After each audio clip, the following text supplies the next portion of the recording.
Melihatmu menyia-nyiakan diri seperti ini. Mau tidak menikah denganku? Kamu sudah gila ya?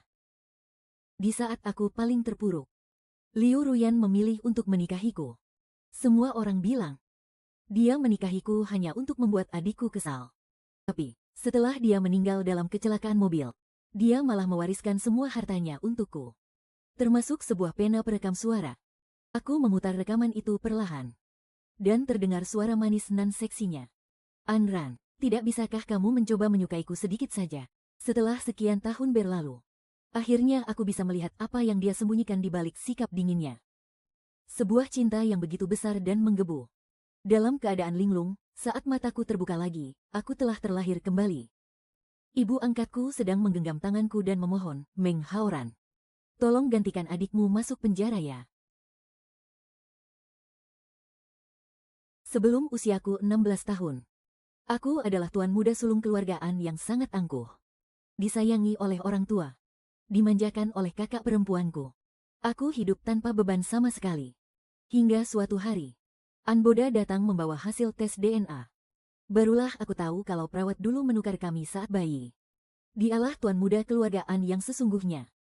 Sedangkan aku hanyalah anak palsu yang merampas tempatnya. Awalnya aku berniat pergi. Tapi orang tua kandungku sudah lama tiada. Keluargaan juga tidak tega melihatku menjadi yatim piatu. Akhirnya mereka resmi mengadopsiku. Orang tua angkatku sangat baik padaku. Kakak perempuanku tidak mengabaikanku, dan Anboda juga tidak pernah mempersulitku. Aku sangat bersyukur atas hal itu. Tapi tak lama kemudian, Anboda berada di belakang panggung syuting. Dan bertengkar hebat dengan sesama aktor. Dalam pertengkaran itu, orang tersebut jatuh dari tangga. Dan berakhir koma permanen. Saat itu tidak ada kamera pengawas.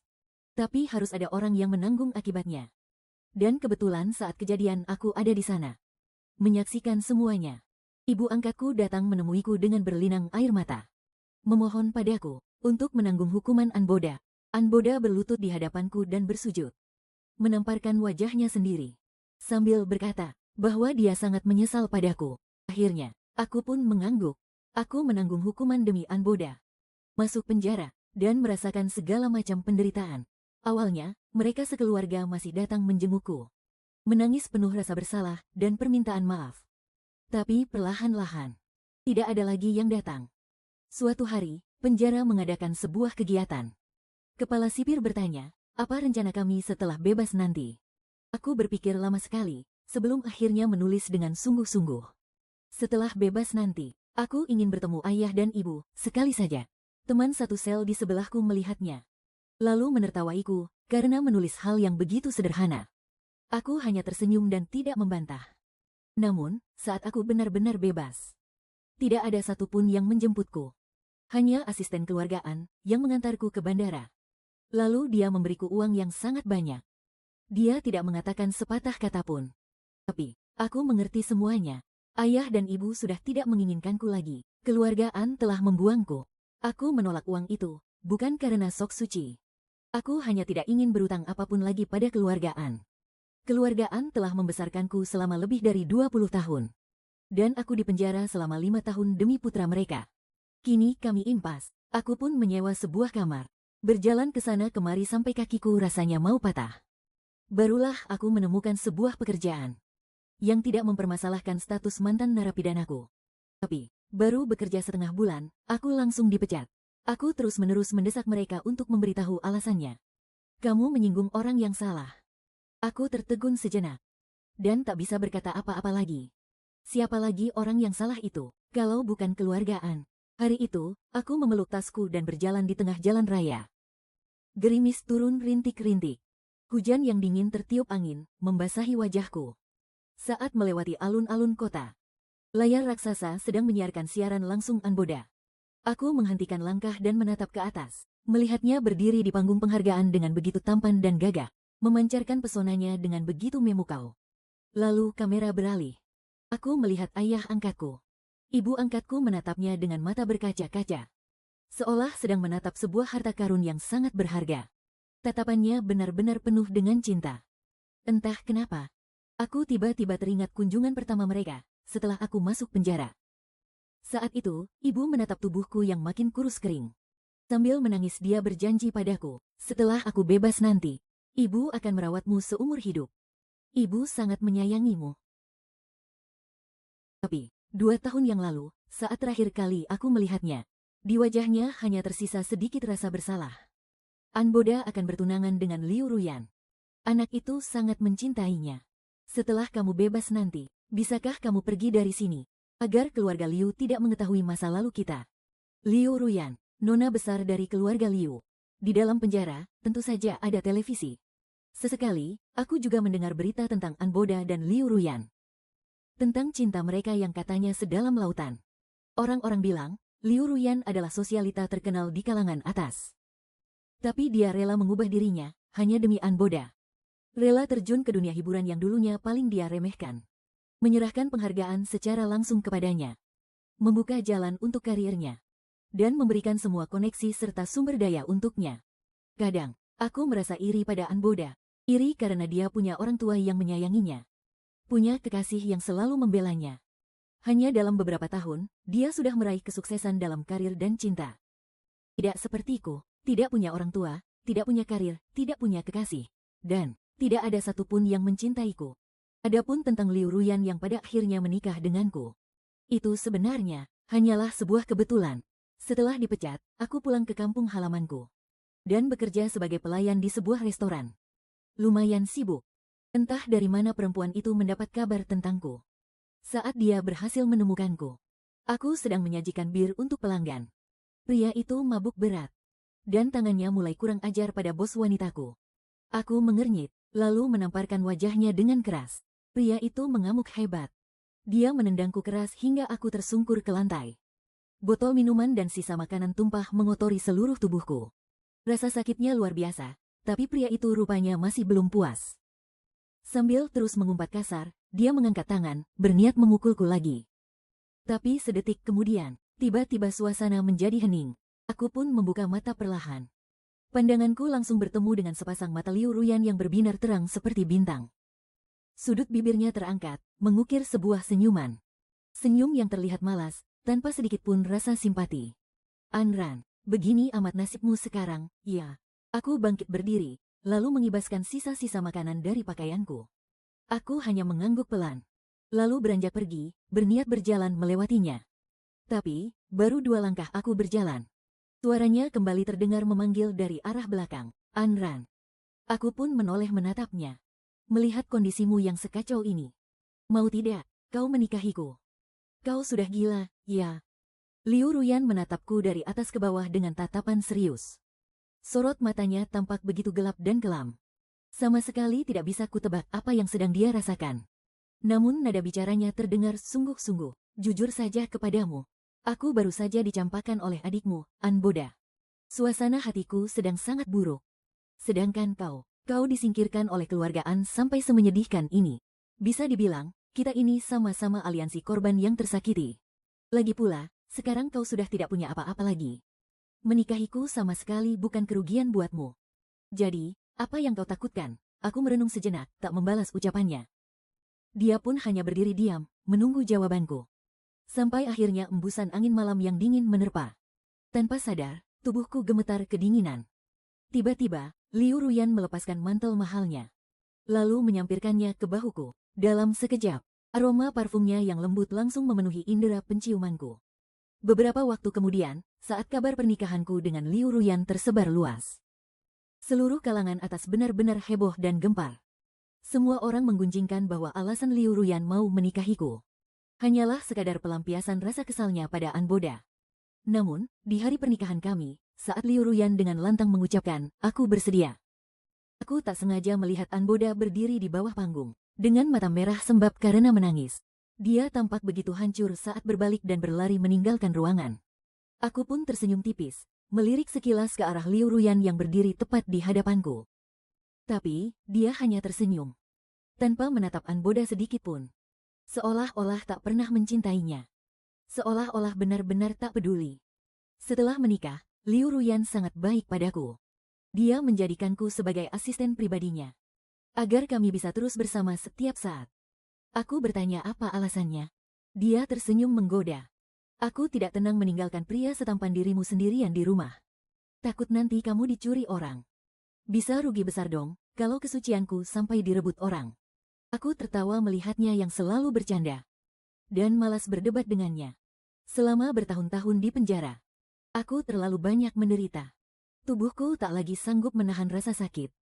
Batuk dan pilek biasa saja bisa membuatku jatuh sakit parah.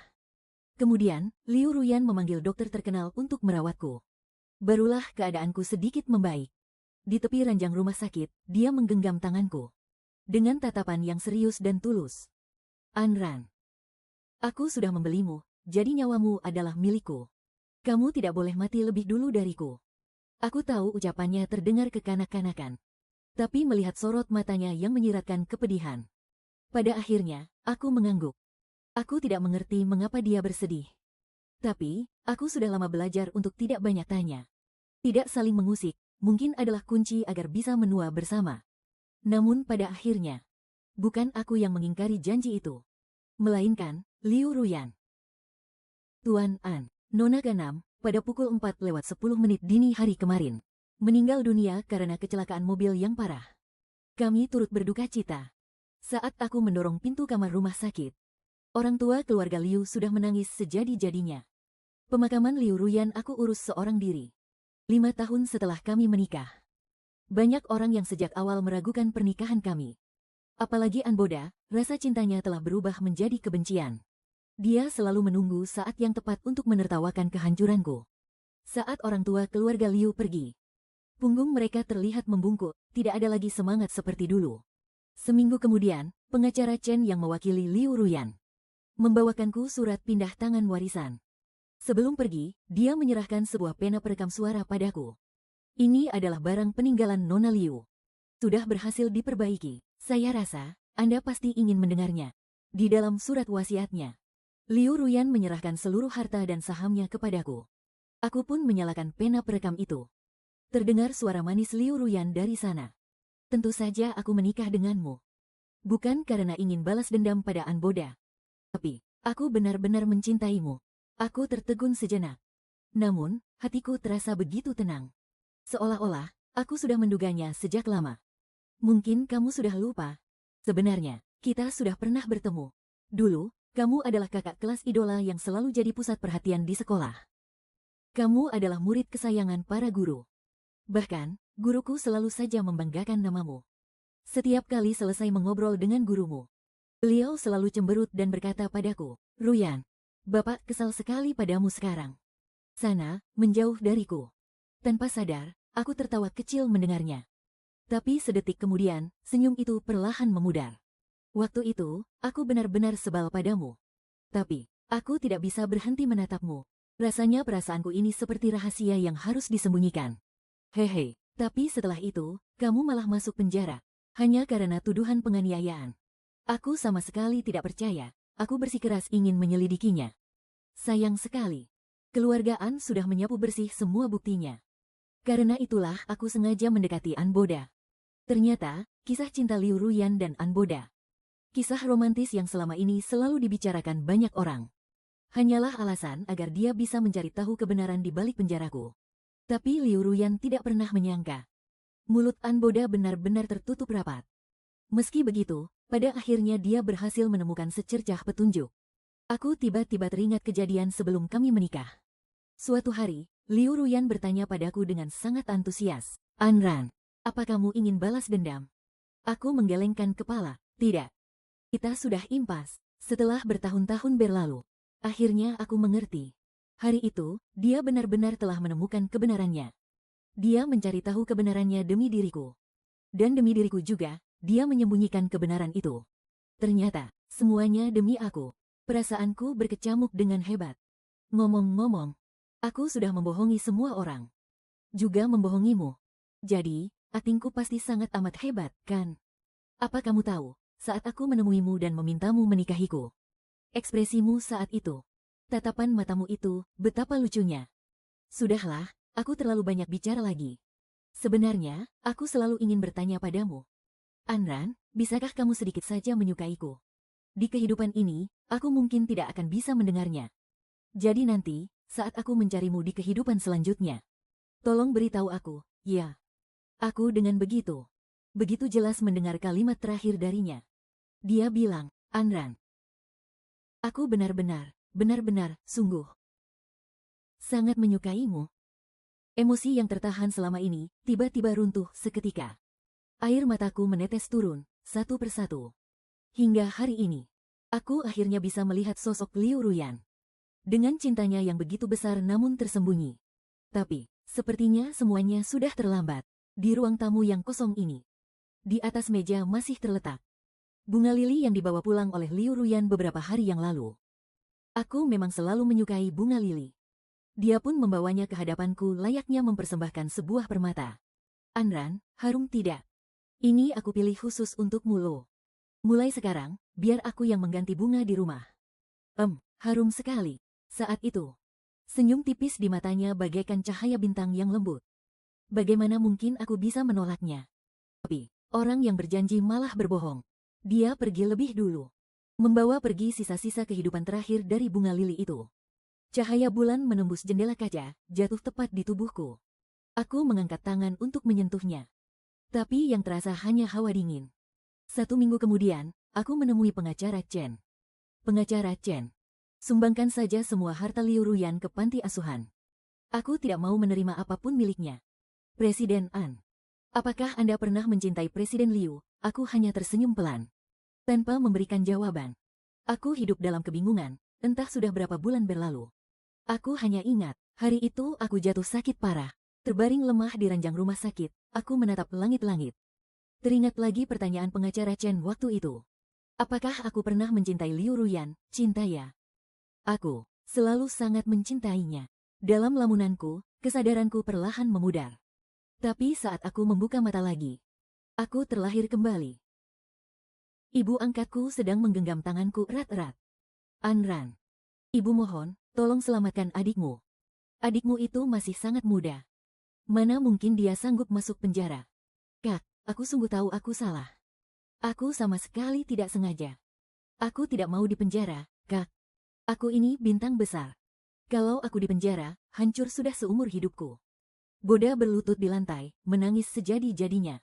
Ayah angkatku memeluknya dengan penuh rasa iba. Nak, kau akan baik-baik saja. Sementara ibu masih mencengkeram tanganku dengan kuat. Wajah dan matanya berlinang air mata. Suaranya terdengar tersendat karena isak tangis. Tapi tatapannya sungguh serius. Anran, kau gantikan adikmu masuk penjara saja ya. Aku terdiam menatap ibu angkatku itu. Lagi pula di lokasi kejadian tidak ada kamera pengawas. Hanya ada kau dan Boda di sana. Asal kau mau mengaku. Kalau kau yang tidak sengaja mendorong aktor itu, polisi tidak akan bisa menemukan apa-apa. Anran, kamu tenang saja. Setelah kamu masuk penjara nanti, Mama pasti akan mengurus semuanya untukmu. Mama tidak akan membiarkanmu menderita. Setelah kamu keluar dari penjara, keluarga An juga akan menanggung hidupmu seumur hidup. Di kehidupan sebelumnya, dia juga mengatakan hal yang sama. Tapi masa berlakunya tak lebih dari 1 tahun saja. Janji yang sudah kedaluwarsa. Tentu saja sudah tidak ada artinya lagi. Aku perlahan melepaskan genggaman tangan ibu angkatku dan berkata, tidak bisa. Di kehidupan sebelumnya, aku diusir dari sel tunggal di penjara. Hanya karena wajahku yang tampan, aku malah jadi sasaran perundungan dan balas dendam beberapa orang. Dipukuli dan dicaci maki. Penderitaannya sungguh tak tertahankan. Hanya kakak An Suer yang sesekali datang menjengukku. Hingga akhirnya, karena racun di dalam makananku, aku dibebaskan bersyarat untuk berobat. Saat itu, ibu angkatku datang ke ranjang rumah sakitku. Hari itu, dia menatapku dengan tatapan merendahkan. Wajahnya menyiratkan sedikit rasa enggan. Dia berkata, bagaimanapun juga, itu adalah penjara. Bukan tempat liburan. Jadi penderitaan yang kamu alami itu sudah tidak bisa dihindari. Anran, kamu jangan terlalu manja. Boda akhir-akhir ini harus pergi dinas ke luar negeri. Mama merasa khawatir. Sepertinya nanti Mama tidak akan punya waktu untuk menjengukmu lagi. Ibu angkatku tertegun, sepertinya dia tidak menyangka. Aku yang biasanya selalu penurut seperti anak domba, tiba-tiba menolak permintaannya. Aku terlahir kembali bukan untuk mengulangi kesalahan yang sama. Aku kembali berbicara. Dengan nada serius dan penuh keyakinan. Mama, aku berterima kasih karena Mama sudah membesarkanku selama 20 tahun ini. Tapi aku tidak mau mengorbankan diriku sendiri karena hal ini. Terserah kalau Mama mau mengataiku egois. Atau memanggilku anak tak tahu diuntung. Tapi aku tidak mau menjadi kambing hitam untuknya. Ayn Rand. Penolakanku membuat ayah angkatku meledak marah. Kamu sudah menikmati begitu banyak kenyamanan dari keluarga An selama bertahun-tahun. Tapi sekarang kamu tidak mau berkorban sedikit pun. Ibu angkatku dan An Boda bahkan menangis terseduh-seduh. Tapi karena melihatku tetap keras kepala, mereka pun mulai khawatir aku akan melarikan diri. Mereka mengurungku di dalam kamar. Hanya kakak perempuanku, An Suer, yang tidak mengucapkan sepatah kata pun dari awal sampai akhir. Sama seperti di kehidupanku yang sebelumnya. Ibu angkatku menyita ponselku. Tapi dia tidak tahu, aku masih punya ponsel cadangan. Aku menyalakan ponsel itu. Kabar tentang Fang Yuan yang terluka parah kemarin, sampai membuatnya koma, sudah masuk di daftar pencarian populer. Petunjuknya sangat sedikit. Hanya ada satu foto yang sempat diambil oleh paparazzi, yaitu foto punggung yang sangat buram. Kok bisa-bisanya An Boda dan kakaknya, Ayn Rand, sempat berduaan dengan Fang Yuan selama beberapa waktu. Polisi pasti sedang dalam perjalanan kemari. Aku terus mengotak-atik ponsel cadanganku. Tanpa sadar, aku mengetikkan sederet nomor telepon. Melihat deretan angka yang tak asing itu, aku terdiam sejenak. Tapi pada akhirnya, tidak jadi ku telepon.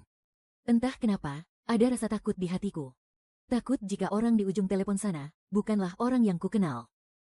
Dan lebih takut lagi, kalau mimpi ini berakhir dan aku tak bisa melihatnya lagi. Aku bangkit dan membuka tirai. Sinar tiba-tiba menembus jendela dan menerpa tubuhku, membawa sedikit hawa dingin.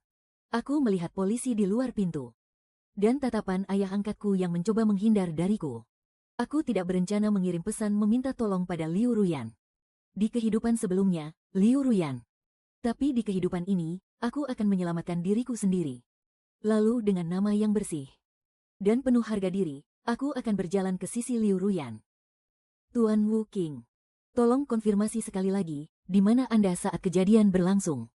Menghadapi pertanyaan polisi itu, aku mengabaikan tatapan memohon dari ibu angkatku. Di kehidupan yang lalu, kasus ini bisa ditutup dengan cepat.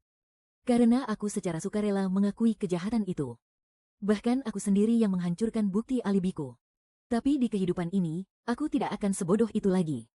Budi baik selama 20 tahun lebih itu sudah habis tak bersisa di kehidupan sebelumnya. Tidak membenci mereka saja, sudah menjadi batas kesabaranku. Dan dibandingkan dengan ketenanganku, mereka terlihat. Hati An Boda dipenuhi kepanikan. Saat An Boda dibawa pergi, sambil menangis histeris, dia berteriak, aku sama sekali tidak bersalah.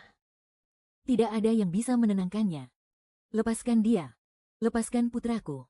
Ayah angkatku memasang wajah yang sangat dingin. Sesekali, tatapannya yang tertuju padaku bagaikan menatap seorang musuh. Seolah-olah ingin mencabik-cabik tubuhku menjadi ribuan keping. Kami harus membawanya kembali ke kantor. Nah, kamu jangan takut. Kami pasti akan mencari jalan keluarnya. Saat itulah, An Suer berjalan menghampiriku. Dengan suara pelan dia berkata, keluarga An sudah tidak bisa lagi menerimamu. Pergilah dari sini. Apakah kamu menyalahkanku? An Suer tertegun sejenak. Dia tidak menjawab, seolah kata-katanya tertahan. Ayn Rand, bagaimanapun juga, kamu adalah adikku. Kata-kata ini juga pernah dia ucapkan di kehidupanku yang sebelumnya. Dia menasihatiku agar tidak menanggung kesalahan orang lain. Waktu itu, aku bertanya kepadanya, mengapa? Dia menundukkan pandangannya, menatapku. Tatapannya begitu lembut namun menyiratkan kesedihan. Terasa begitu penuh perhatian, sekaligus penuh belas kasihan. Sayangnya, dulu aku mengabaikan nasihatnya.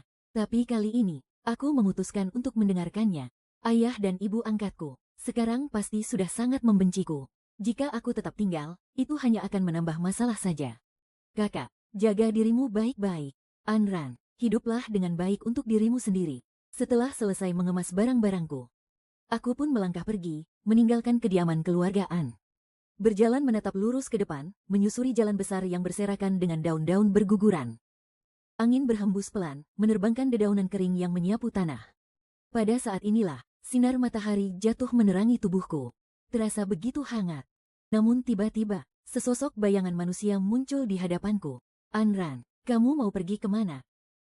Aku seketika tertegun. Benar sekali, wanita yang berdiri di hadapanku ini adalah Liu Ruyan. Lebih tepatnya, Liu Ruyan yang terlihat bertahun-tahun lebih muda. Ingatan dari masa lalu. berkelebat dengan sangat cepat di dalam benakku. Saat ini juga, jantungku berdebar kencang tak karuan. Mataku bahkan enggan berpaling darinya, walau hanya untuk sedetik. Kamu itu laki-laki dewasa, ngapain nangis? Ada kejadian apa? Apa aku menangis? Ngapain aku nangis? Bertemu dengannya lagi, seharusnya aku merasa senang. Tapi, emosi dari kehidupanku yang dulu yang menumpuk di dada, berubah jadi air mata. Dan mengalir begitu saja. Air mataku sama sekali tidak bisa berhenti. Tatapan Liu Ruyan tertuju pada koperku selama 2 detik. Lalu dia membuka suara. Anran, kamu kabur dari rumah. Ya, aku pun menjawab dengan setengah bercanda. Iya, sekarang aku sudah kabur dari rumah. Kamu mau menampungku beberapa hari enggak? Boleh saja, kalau kamu berani datang, aku juga berani menampungmu. Begitulah. Aku mengikuti Liu Ruyan pulang ke apartemennya. Sepi dan dingin, memang begitulah gayanya. Di kehidupanku yang dulu, setelah Liu Ruyan meninggal, aku pernah tinggal di sini selama beberapa waktu. Aku sudah sangat hafal dengan tata letak tempat ini. Dengan terbiasa, aku berjalan ke kamar mandi di bagian paling dalam. Hitung-hitung sebagai bentuk mengenang. Sekaligus bernostalgia. Melihat diriku di cermin yang tampak menyedihkan dengan mata merah dan bengkak. Aku pun menghela napas pelan. Rasanya benar-benar memalukan. Padahal aku sudah bertekad untuk bersikap tenang di depan Liu Ruyan. Tapi setiap kali kami bertemu, aku selalu saja terlihat sekacau ini. Saat aku keluar dari kamar mandi, Liu Ruyan sedang bersandar di luar pintu menungguku. Dia bertanya kepadaku tentang apa yang sebenarnya terjadi. Dengan tenang, aku menceritakan semua kejadian tadi kepadanya. Lagi pula, tidak ada yang perlu disembunyikan di antara kami. Setelah mendengar ceritaku, Liu Ruyan terdiam sejenak. Jadi, keluargaan ingin kamu yang menanggung kejahatan itu, aku mengangguk. Tapi aku sudah menolaknya. Masalah ini tidak akan berakhir semudah itu. Meskipun Fang Yuan terluka parah dan belum sadarkan diri. Tapi saat ini belum ada bukti yang nyata. Kita hanya bisa menunggu dia sadar untuk menyelesaikan kasus ini. Meskipun saat ini polisi menganggap Anboda sebagai tersangka utama, tapi bukan berarti kecurigaan terhadapmu sudah hilang, kan? Semakin dia bicara, wajahnya semakin muram. Aku tiba-tiba bersuara, memotong ucapannya. Ruyan, aku agak lapar nih. Bikinin aku makanan dong. Melihat tatapanku yang cerah, tanpa sedikit pun rasa gugup, dia menghela napas pasrah. Biar aku masak sekarang. Kamu tunggu sebentar ya. Aku menganggukkan kepala. Di kehidupan sebelumnya, penyakit lambungku sangat parah. Liu Ruyan sampai khusus belajar membuat makanan herbal. Setiap hari dia memasak sendiri untukku. Masakannya sangat enak. Dulu aku mengira dia memang pintar memasak. Tapi saat ini, melihat semangkuk mie menggumpal yang dia hidangkan, aku tiba-tiba sadar. Liu Ruyan itu seorang nona muda. Sejak dulu, selalu orang lain yang melayaninya. Mana mungkin dia langsung bisa memasak? Dia belajar masak demi aku. Selalu saja demi aku. Aku mengangkat sumpit dan memakannya satu suapan. Sementara Liu Ruyan menatapku penuh harap. Mata indahnya berbinar seperti bintang. Cantik sekali. Sangat mirip dengan wanita dalam ingatanku, yang tersenyum sambil bertanya. Apakah aku menyukainya atau tidak? Aku menundukkan kepala. Menahan rasa haru di dada. Lalu mengangguk mantap. Enak kok, cuma agak keasinan dikit. Aku sangat suka. Gara-gara aku bilang agak keasinan. Pada akhirnya, semangkuk mie itu berujung di tempat sampah. Dia sempat mengambil sumpit dan mencicipinya. Lalu sedetik kemudian, mie itu langsung dibuang ke tempat sampah. Astaga, rasanya tidak karuan. Walaupun aku belum bisa masak, tapi harusnya tidak separah ini, kan? Haha, tidak apa-apa kok. Kelak, masakanmu pasti bakal sangat enak. Kenapa begitu? Karena kelak, akulah satu-satunya pelanggan setiamu. Anran, di masa depan, kau ini siapaku? Kekasihmu, orang yang paling kau cintai. Kukira, Liu Ruyan akan tertegun, atau mengerutkan dahi dan mencecar pertanyaannya. Tapi raut wajahnya malah sedikit melembut. Sudut matanya melengkung pelan, dan bibirnya menyunggingkan senyum. Baguslah, ucapnya. Sikap acuh tak acuhnya menghilang. Terdengar sangat tulus. Dan begitulah. Aku tinggal di rumah Liu Ruyan selama setengah bulan. Hal yang paling menyenangkan adalah menunggu Liu Ruyan pulang ke rumah. Melihatnya sibuk berkutat di dapur. Sementara aku bersandar di ambang pintu, menatapnya diam-diam, dan sesekali ikut membantunya. Di bawah temaram cahaya kuning yang hangat, dengan rambut yang diikat cepol, wajah cantiknya terlihat masih sedikit lugu, seolah diselimuti oleh kerudung sutra yang lembut, memancarkan aura kelembutan yang menenangkan. Jauh berbeda dari Bos Liu yang kejam dan tegas di kehidupanku sebelumnya. Kini, dia masih terlihat begitu polos dan kekanak-kanakan. Ini adalah masa-masa di mana aku tidak pernah ada. Masa-masa yang tak pernah ku ketahui sebelumnya. Melihat keahlian memasak Liu Ruyan yang semakin hebat dari hari ke hari.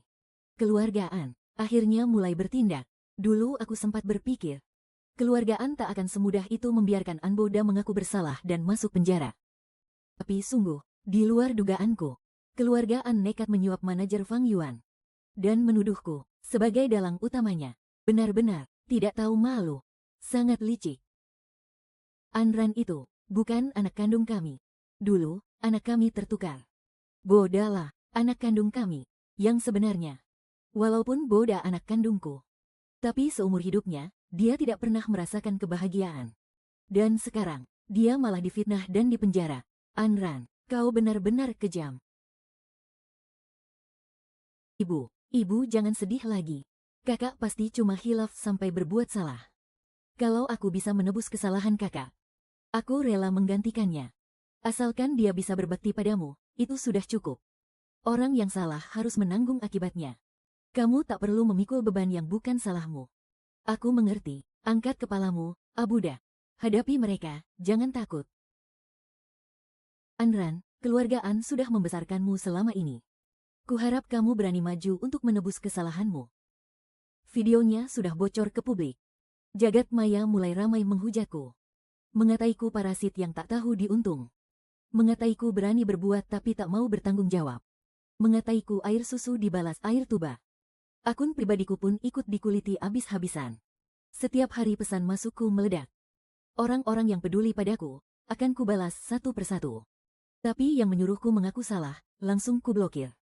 Bahkan mantan teman sekelasku sampai ikut menelepon, menanyakan keadaanku. Dunia luar terus heboh menyudutkanku. Tapi aku tidak melakukan apa-apa. Sekalipun keluargaan terus membesar-besarkan masalah ini. Selama polisi tidak memanggilku, aku tetap orang yang tidak bersalah. Jadi untuk apa aku panik sendiri dan masuk ke dalam jebakan membuktikan diri? Hari itu, Liu Ruyan langsung bergegas ke rumahku setelah mendengar kabarnya. Kata pertama yang terucap darinya adalah, Anran, aku bisa membantumu. Mendengarnya, aku pun tersenyum kecil. Tak perlu. Namun saat ucapanku baru setengah jalan, entah mengapa, aku tiba-tiba teringat satu kejadian di kehidupanku yang sebelumnya. Sebuah pertengkaran hebat. Yah, kalau dibilang hebat, sebenarnya hanya karena Liu Ruyan memperlakukanku terlalu baik, sehingga memancing rasa iri banyak orang. Ada yang diam-diam menyebarkan masa laluku saat di penjara. Internet juga dipenuhi dengan caci maki.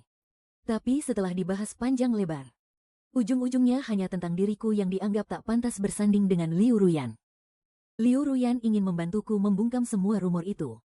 Dia ingin hadir bersamaku di konferensi pers dan melayangkan gugatan hukum kepada para penyebar gosip. Tapi aku merasa itu tidak perlu.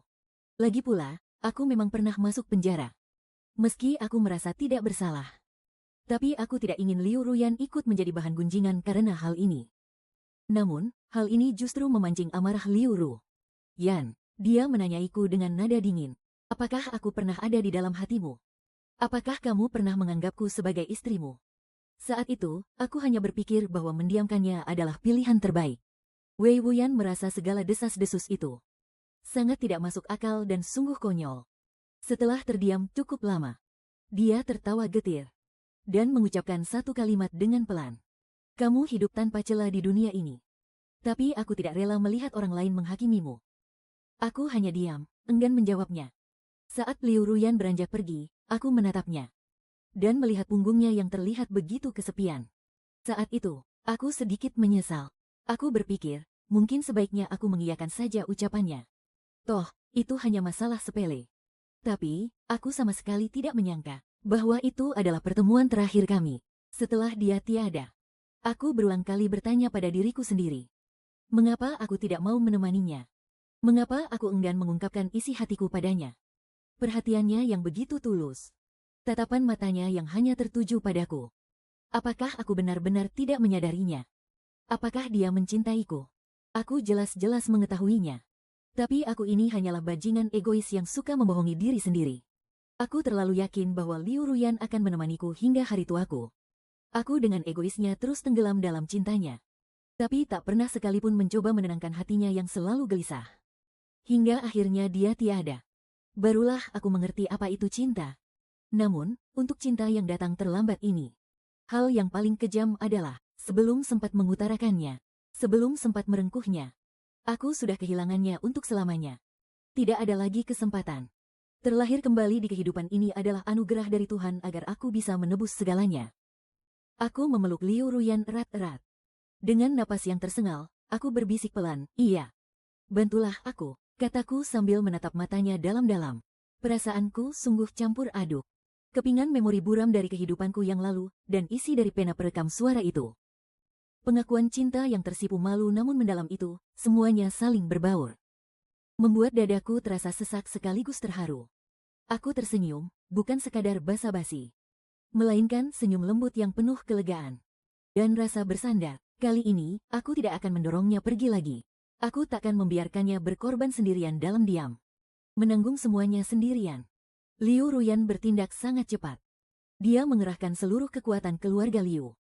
Mulai menyelidiki secara diam-diam di belakang panggung kru pada hari kejadian, dan semua petunjuk rekaman CCTV yang ada di sekitarnya.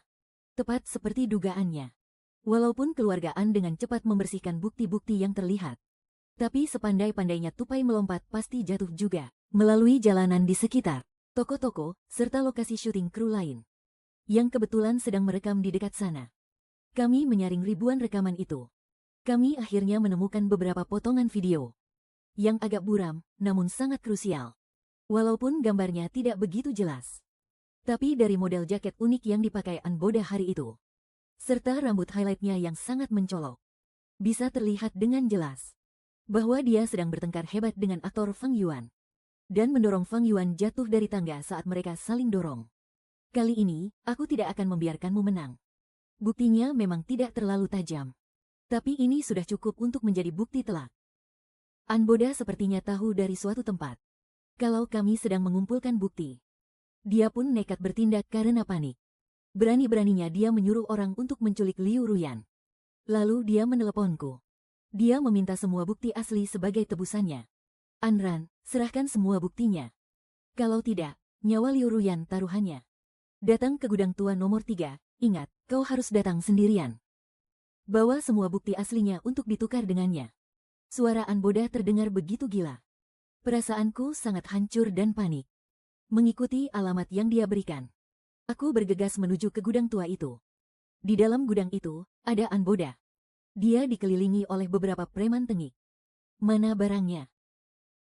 "An Boda, kau mau flashdisk ini, ambil. Tapi lepaskan Ruyan dulu." Kilatan serakah dan bangga terpancar di mata An Boda. Dan tepat pada saat itu juga, aku mengenali beberapa preman di dekatnya. Mereka adalah orang-orang yang sama, yang di kehidupanku sebelumnya saat di penjara. Telah menyiksaku habis-habisan. Ternyata semua itu bukan kebetulan. Dari awal sampai akhir, ini semua sudah direncanakan oleh An Boda. Dia bukan cuma mau aku jadi kambing hitam, tapi dia juga mau aku menderita di dalam penjara. Bahkan kalau bisa, aku tidak akan pernah keluar hidup-hidup. Rasa amarah seketika menelan akal sehatku. Aku memberikan flashdisk itu pada An Boda. Setelah berhasil menukarnya dengan Liu Ruyan, aku langsung menerjang An Boda. Berusaha merebut kembali flashdisk itu, dan kekacauan pun langsung pecah. Para preman itu jelas bukan orang sembarangan. Serangan mereka sangat kejam dan mematikan. Aku bertarung sekuat tenaga sambil terus melindungi Liu Ruyan, perlahan mundur. Di tengah kekacauan itu, aku menahan hantaman tongkat besi yang mengarah pada Liu Ruyan. Punggungku terasa panas dan perih. Tapi syukurlah, dengan susah payah, aku berhasil membawanya kabur dari gudang itu. Barangnya sudah di tangan. Sialnya, flashdisk itu tetap berhasil direbut kembali oleh An Boda. Sambil tersenyum licik, dia langsung kabur membawa anak buahnya. Dia pikir dia bisa hidup tenang setelah menghancurkan buktinya. Kalau sakit, bilang saja, jangan sok kuat. Aku tidak apa-apa, ini sudah mendingan daripada tadi. Lain kali, jangan pernah pergi mempertaruhkan nyawa sendirian lagi. Iya, aku janji. Dan tepat saat Anboda mengira semuanya sudah aman, serta bersiap menggelar konferensi pers untuk membersihkan namanya, Direktur Fang Yuan sadar. Dia bilang, kau yang telah mendorongnya.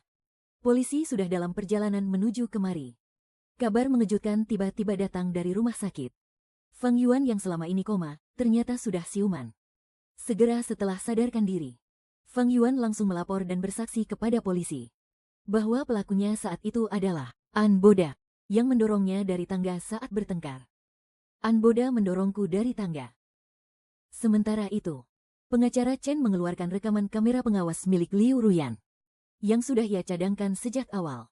Buktinya sangat kuat dan tak terbantahkan. Kejahatan Anboda akhirnya terbongkar total. Polisi pun segera bergerak untuk menangkap Anboda. Anboda panik bukan main. Dia mengemudikan mobilnya dan kabur dengan gila-gilaan. Namun nahas, dia tewas mengenaskan dalam pelariannya.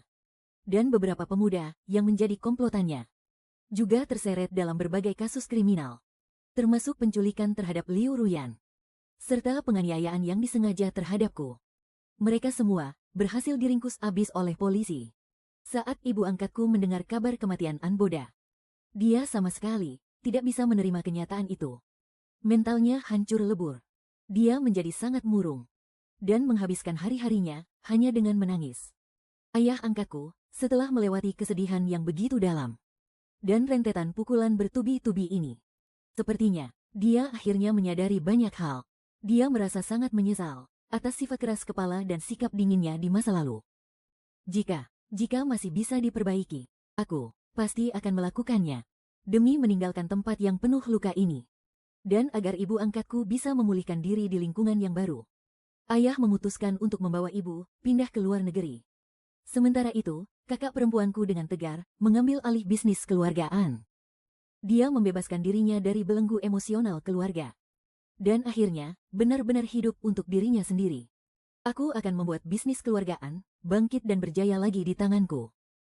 Di suatu sore, dengan sinar matahari yang hangat, aku menatapnya, yang sedang sibuk merapikan bunga lili yang baru saja dibeli. Wajah dari sampingnya terlihat begitu cantik luar biasa di bawah cahaya.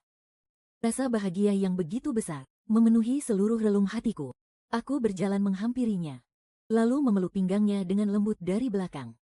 Aku menyandarkan daguku di bahunya dan berbisik pelan, Liu Ruyan, pernahkah aku memberitahumu? Aku benar-benar sangat mencintaimu. Liu Ruyan menatap dengan lembut.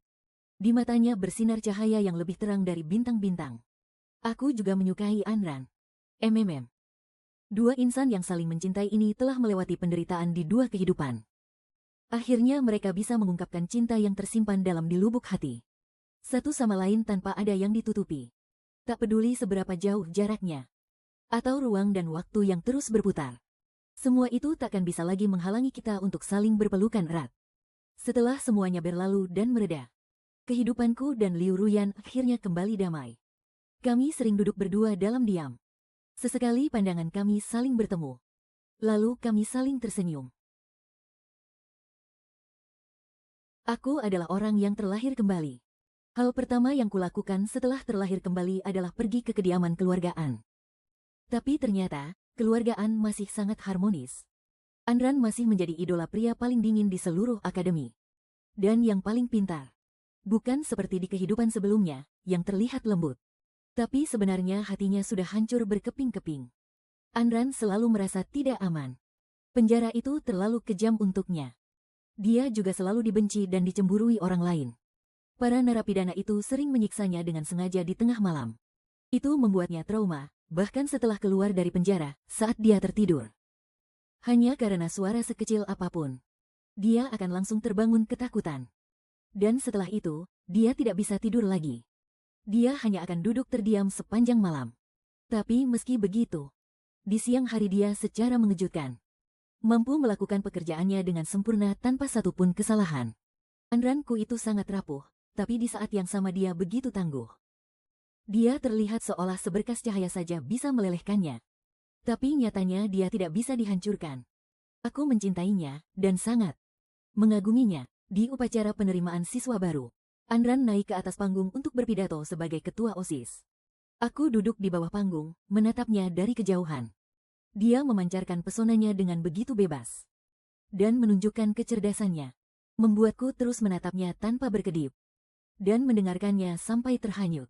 Anran saat ini adalah sosok pemuda dalam ingatanku. Murid berprestasi yang begitu polos. Anran berdiri di atas mimbar. Angin berhembus menerpanya. Mengacak-acak rambutnya pelan. Sinar matahari seolah begitu menyayanginya. Mewarnai dirinya dengan kilau keemasan. Dalam sekejap, aku tiba-tiba merasa. Alangkah baiknya jika waktu bisa berhenti di momen ini. Anranku. Semoga tidak pernah lagi mengalami siksaan dan penderitaan itu. Biarlah dia tetap polos selamanya. Tertawa dengan tulus. Dan bersedih dengan jujur. Tidak akan terluka oleh gosip murahan. Tidak terikat oleh permainan emosi orang lain. Alangkah indahnya. Aku tahu, Anboda cepat atau lambat akan kena masalah. Jadi, aku sudah menggunakan koneksiku sejak awal. Di lantai sepi yang sudah pasti akan jadi tempat kejadian itu. Aku diam-diam memasang sebuah kamera pengintai. Awalnya, aku berencana mengeluarkan buktinya di saat genting. Agar Anran bisa benar-benar lepas dari jeratan manipulasi keluargaan. Di kehidupan kali ini, dia tidak mengulangi kesalahan yang sama. Dia menolak untuk menjadi kambing hitam. Dia menarik koper sederhananya. Meninggalkan tempat yang sudah lama tidak pantas disebut rumah itu. Aku berdiri tak jauh dari sana, menatapnya. Melihatnya berjalan tenang di jalanan yang dipenuhi guguran daun. Suara pelan terdengar saat sol sepatunya menginjak daun-daun kering. Sinar matahari memanjangkan bayangannya. Terlihat kurus, namun memancarkan keteguhan yang belum pernah kulihat sebelumnya.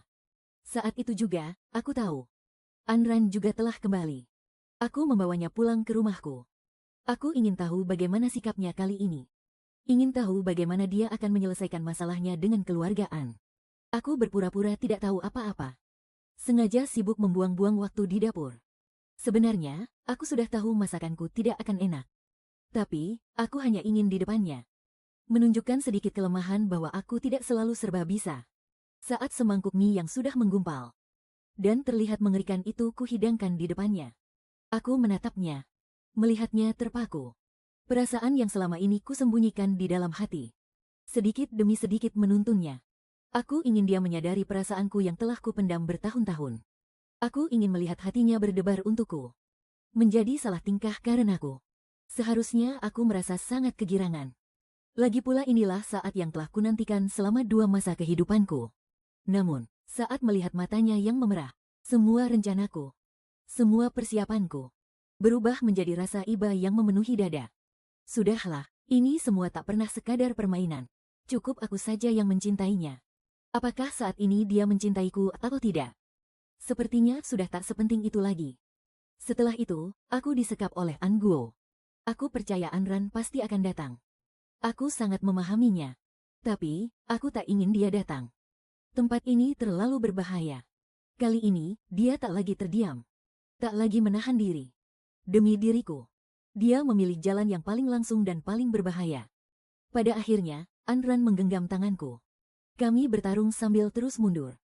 Dan akhirnya berhasil menerobos keluar dari gudang itu. Hari itu, Anran menarikku ke dalam pelukannya. Lengan kokohnya memelukku dengan sangat erat.